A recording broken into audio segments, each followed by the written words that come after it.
बच्चों, आज के लेक्चर में हम कुछ न्यूमेरिकल प्रॉब्लम्स देखेंगे जो कि फैराडेज लॉ पर बेस्ड हैं। ठीक है, तो स्टार्ट करते हैं बच्चों। सबसे पहली प्रॉब्लम है, how much copper is deposited on the cathode if A current of 3 ampere is passed through aqueous cupric sulphate solution for 15 minutes. अगर हम 15 मिनट के लिए 3 एम्पियर का करंट पास करें बच्चों एक्वस कॉपर सल्फेट सॉल्यूशन से, तो कितना कॉपर डिपॉजिट हो जाएगा। बच्चों, आप ना ज़्यादा कुछ याद मत रखिए, एक मेन फार्मूला याद रखिए कि जो वेट डिपॉजिट होगा वो आपका क्या होगा, जेड इंटू क्यू। ठीक है, सबसे पहले आपको ये बेसिक फार्मूला आना चाहिए। ठीक है, उसके बाद देखिए आपसे क्या पूछा गया है और क्या गिवन है आपको। देखो बच्चों, यहाँ आपको टाइम और करंट मेंशन किया गया। ठीक है, टाइम और करंट। तो आप क्या करेंगे बच्चों, देखो वेट आपसे निकालने के लिए बोला गया है। ठीक है, क्यू को आप पहले किस फॉर्म में ले आए, करंट इनटू टाइम। ठीक है, अब देखो टाइम कितना है, 15 मिनट्स। ठीक है, सेकंड में कन्वर्ट करिए आप इसे, सेकंड में आप टाइम रखेंगे। ठीक है, तो ये आपका सेकंड्स में आ जाएगा टाइम। Clear, 15 into 60। अब हम करंट देखें तो वो दिया हमारे को 3 एम्पियर। ठीक है, जेड क्या होगा बच्चों, ई बाय 96,500 इक्वलेंट वेट बाय 96500। ठीक है, अब देखो बच्चों equivalent weight copper sulphate, copper की वैलेंसी कितनी है यहाँ पर, कॉपर 2+ है बच्चों, और कैथोड पर जाएगा तो कितने इलेक्ट्रॉन गेन करेगा, 2 इलेक्ट्रॉन गेन करेगा। तो अब आप ये देखिए कि मैं यहाँ पर क्या लिख सकता हूँ, इक्वलेंट वेट की जगह molar weight of copper bye it's an factor. ठीक है, अब देखिए मोलर वेट आपको कॉपर का मेंशन नहीं कर रखा है, लेकिन आपको पता होना चाहिए बच्चों, कॉमन एलिमेंट है ये बहुत ज़्यादा, तो इसका आपको पता होना चाहिए। मोलर वेट कितना होता है, 1663.5। ठीक है, अब आप सारी वैल्यू आपके पास हैं बच्चों, आप इसे प्लेस करिए यहाँ पर। कितना है मोलर वेट बच्चों, 63.5 बाय 2। ठीक है, और करंट कितना है बच्चों, 3 एम्पियर। टाइम कितना है, 15 इंटू 60 सेकेंड्स। ठीक है, यहाँ से आपको पता चल जाएगा बच्चों कि कितना वेट डिपॉजिट होगा बच्चों। तो वेट जो आप सॉल्व करेंगे ना बच्चों इसको, तो ये आपका आ जाएगा 0.889 ग्राम।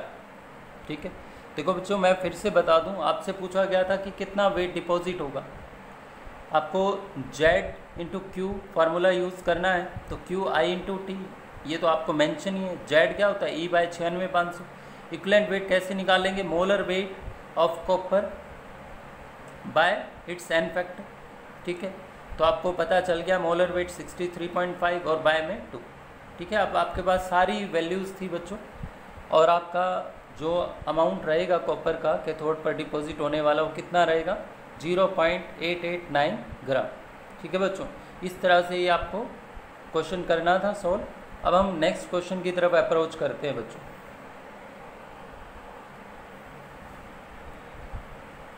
Calculate the number of coulombs, charge निकालना है बच्चों, required to deposit 6.75 gram of aluminium when electrode reaction is this. Aluminium 3+ will gain 3 electron and forming aluminium. बच्चों अब देखो मैंने आपको कहा है कि फार्मूला आप पहले ध्यान रखें, W = Z इंटू क्यू। ठीक है, तो अब आप देखिए, अब आपको निकालना क्या है, अब की बार आपको चार्ज निकालना है बच्चों। वेट कितना डिपॉजिट होगा वो पहले बता दिया गया आपको। तो अब आपको क्या करना है, जेड ई बाय 96,500। ठीक है, इंटू क्यू, क्यू आपको निकालना है बच्चों। देखो बच्चों इक्वलेंट वेट आपको एल्यूमिनियम का चाहिए। अब एल्यूमिनियम का इक्वलेंट वेट आपको एन फैक्टर दिखाई दे रहा है ना, 3 है। ठीक है, तो इक्वलेंट वेट निकालो बच्चों एल्यूमिनियम का, कितना हो जाएगा, m बाय एन फैक्टर। ठीक है, इक्वलेंट वेट एल्यूमिनियम क्या होगा, molar weight of aluminium by N factor. तो आपको दिखाई दे रहा है बच्चों एन फैक्टर 3 है। तो मैं यहाँ पे क्या कर सकता हूँ, देखो बच्चों एल्यूमिनियम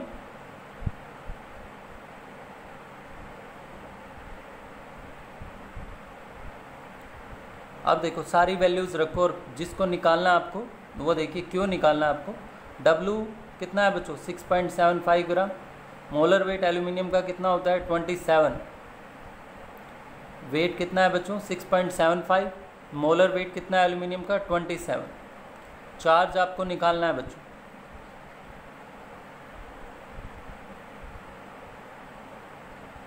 सॉल्व करो बच्चों Q के लिए, तो क्या आएगा 6.75 इंटू 3 इंटू 96500 बाय 27। ठीक है बच्चों, तो ये आपका चार्ज आ जाएगा।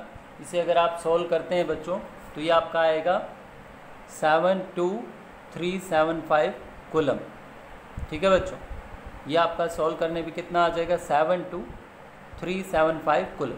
अगर आपसे पूछा जाए कि फेराडेज में कितना होगा तो आप इसे कितने से डिवाइड कर सकते हैं 96500 से बच्चों।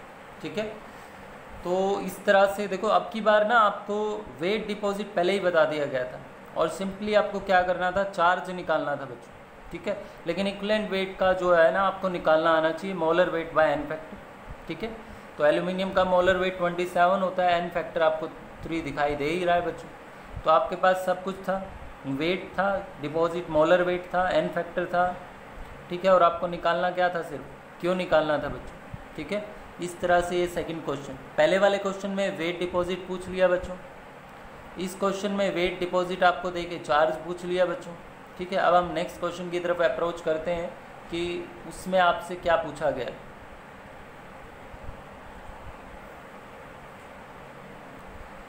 How much time would be needed. बच्चों अब की बार आपसे टाइम पूछा गया। Would be needed to deposit 0.25 gram of metallic nickel on a metal मतलब electrode object using a current of 1 ampere during electroplating. बच्चों अब आपसे ये पूछा गया है कि हमारे को कितना टाइम लगेगा 0.25 ग्राम मेटेलिक निकल को किसी और मेटल ऑब्जेक्ट पर डिपॉजिट करने के लिए। अगर हम 1 एम्पियर का करंट यूज़ कर रहे हैं तो 1 एम्पियर का जो करंट यूज़ कर रहे हैं और हमारे को डिपॉजिट करनी है 0.25 ग्राम मेटेलिक निकल। ठीक है, आपकी बार आपसे टाइम पूछा गया, एटॉमिक मास आपको मेंशन। ठीक है बच्चों, तो देखिए अब आप इसे कैसे करेंगे। आप वही बेसिक फार्मूला यूज़ करिए, W = Z × Q। अब की बार आपसे क्या पूछा गया, टाइम पूछा गया आपकी बार आपसे। ठीक है, क्या पूछा गया बच्चों, टाइम। तो अभी कितना वेट डिपॉजिट करना है आपको 0.25 ग्राम। ठीक है, जेड के लिए आपको क्या चाहिए इक्विवेलेंट वेट बाय 96500। ठीक है, आई कितना है 1 एम्पियर का करंट है बच्चों। टाइम आपको निकालना। अब इक्विवेलेंट वेट निकल जो है बच्चों यहाँ पे मेंशन नहीं कर रखा कि कौन सी स्टेट में होगा। तो मोस्ट कॉमन ऑक्सीडेशन स्टेट क्या होती है बच्चों निकल की सॉल्यूशन में, कंपाउंड में क्या रहेगी निकल 2+। तो कितने इलेक्ट्रॉन गेन करेगा बच्चों 2 इलेक्ट्रॉन गेन करेगा। तो यहाँ पे क्या करेंगे molar weight by N factor nickel का कितना है 2। तो मोलर वेट कितना दिया यहाँ पे 58.5। ठीक है बच्चों, तो ये क्या हो जाएगा, ये इसका इक्विवेलेंट वेट हो जाएगा निकल का molar weight bye it's an factor. इसे आप प्लेस करिए यहाँ पर, क्या आएगा 58.5/2 × 96500 1 × T। यहाँ से टाइम निकाल लीजिए बच्चों, आप सब कुछ आपके पास है, टाइम निकालना है आपको। तो क्या करेंगे 0.25 × 2 × 96500 बाय में 58.5। ठीक है बच्चों, तो आपका टाइम जो लगेगा इसको डिपॉजिट करने में वो आप सोल्व करेंगे तो आपके पास आएगा 824.8 सेकंड बच्चों। ठीक है, तो और मिनट में कन्वर्ट करना हो आपको तो 60 से डिवाइड कर दीजिएगा बच्चों। तो क्या आ जाएगा आपका मिनट में आ जाएगा ये 13.74 मिनट्स। बच्चों मैं फिर से एक बार इस क्वेश्चन के बारे में आपको बताऊं। क्वेश्चन में ये पूछा गया था कि कितना टाइम रिक्वायरमेंट है 0.25 ग्राम निकल को डिपॉजिट करने के लिए by using a current of 1 ampere. अब बच्चों वेट डिपॉजिट तो बता ही दिया 0.25 ग्राम, जेड आपको E/96,500। अब इक्विवेलेंट वेट निकलेगा कैसे चाहिए 58.5/2 molar weight bye it's an factor. ठीक है, तो वो हमने यहाँ पे रख दिया बच्चों ई की जगह, और आई आपका 1 एम्पियर मेंशन था, टाइम आपको निकालना था। ठीक है, अगर मान लो ऑब्जेक्टिव क्वेश्चन आते हैं तो उस समय आपको ये ध्यान रखना होगा कि टाइम आपसे सेकंड में पूछा गया है या मिनट में पूछा गया, इस चीज़ को आपको थोड़ा सा ध्यान रखना पड़ेगा अगर ऑब्जेक्टिव क्वेश्चन होता है आपके सामने। ठीक है, अदरवाइज़ आप सेकंड में ही निकालिए आंसर। ठीक है, इसे सॉल्व आउट करके कैलकुलेशन आप चेक कर सकते हैं बच्चों। उसके बाद हम नेक्स्ट क्वेश्चन देखते हैं बच्चों। ठीक है, यहाँ तक का आपको समझ आ ही गया होगा बच्चों। अब नेक्स्ट क्वेश्चन की तरफ हम अप्रोच करते हैं। How much charge is required for following reduction. कितना चार्ज रिक्वायर होगा बच्चों 1 mole of aluminium 3+ to change into aluminium, और 1 mole permanganate ion to manganese 2+ ion. बच्चों यहाँ पर देखिए कि एल्यूमिनियम, सबसे पहले फर्स्ट क्वेश्चन को देखते हैं, इसके फर्स्ट पार्ट को। एल्यूमिनियम 3+ कितने इलेक्ट्रॉन गेन करेगा बच्चों एल्यूमिनियम में चेंज होने के लिए 3 इलेक्ट्रॉन।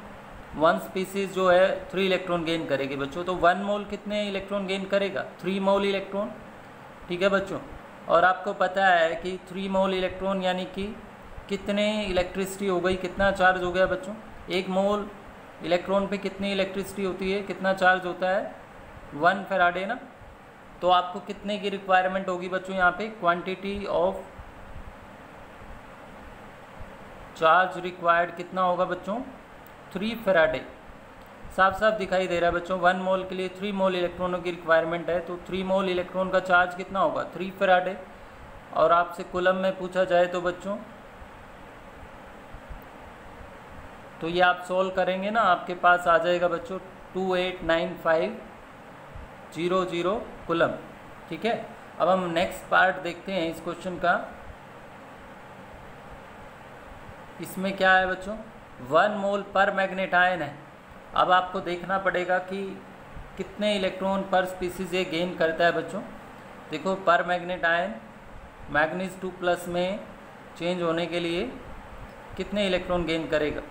यहाँ पे इसकी ऑक्सीडेशन स्टेट चेक करो बच्चों, मैग्नीज की कितनी आएगी +7। निकालनी आती होगी ना आपको। X ऑक्सीजन पे कितना चार्ज -2, रिजल्टेंट चार्ज क्या होगा -1, तो कितना आ गया बच्चों +7। यहाँ मैग्नीज +7 में है बच्चों, और यहाँ पे मैग्नीज 2+, तो कितने इलेक्ट्रॉन गेन किए हैं पर स्पीसीज 5 इलेक्ट्रॉन बच्चों। अब आप देख लो बच्चों, एक सिंगल स्पीसीज 5 इलेक्ट्रॉन गेन करती है, तो 1 मोल कितने इलेक्ट्रॉन गेन करेगी 5 मोल इलेक्ट्रॉन गेन करेगी बच्चों। ठीक है, तो क्वांटिटी ऑफ चार्ज रिक्वायर्ड कितना होगा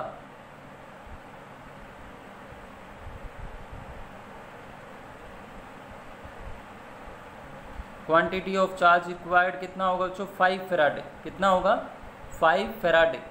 अब इसको आप कूलम में अगर चेंज करना चाहते हैं तो कितना हो जाएगा 5 × 96500 कितना आ जाएगा बच्चों 482500 कूलम। 482500 कूलम। बच्चों आपकी जो बुक में फैराडेज लॉ पर बेस्ड न्यूमेरिकल प्रॉब्लम्स दी गई हैं, आप उन्हें सोल्व करिएगा, और जो आपको बेसिक फंडामेंटल फार्मूले की रिक्वायरमेंट है वो मैं बता चुका हूँ आपको। ठीक है, तो इस पे 1-2 क्वेश्चन आ जाते हैं बच्चों कई बार बोर्ड में, और बड़े इजी होते हैं, आपने देखा ही है। इसकी थोड़ा अच्छे से प्रैक्टिस करिएगा आप लोग। और इसके बाद आने वाले लेक्चर में हम कंडक्टेंस की बात करेंगे बच्चों इन इलेक्ट्रोलिटिक सॉल्यूशन, और डिफरेंस भी देखेंगे बच्चों कि इलेक्ट्रोलिटिक और मेटालिक कंडक्टर में क्या डिफरेंस होते हैं, इसके बारे में भी हम देखेंगे बच्चों। और कौन कौन से ऐसे फैक्टर हैं जो इलेक्ट्रोलिटिक कंडक्टेंस को अफेक्ट करते हैं, इसके बारे में भी हम डिस्कशन करेंगे बच्चों। ठीक है, आज के लेक्चर में आप इसे इतना ही करिएगा बच्चों।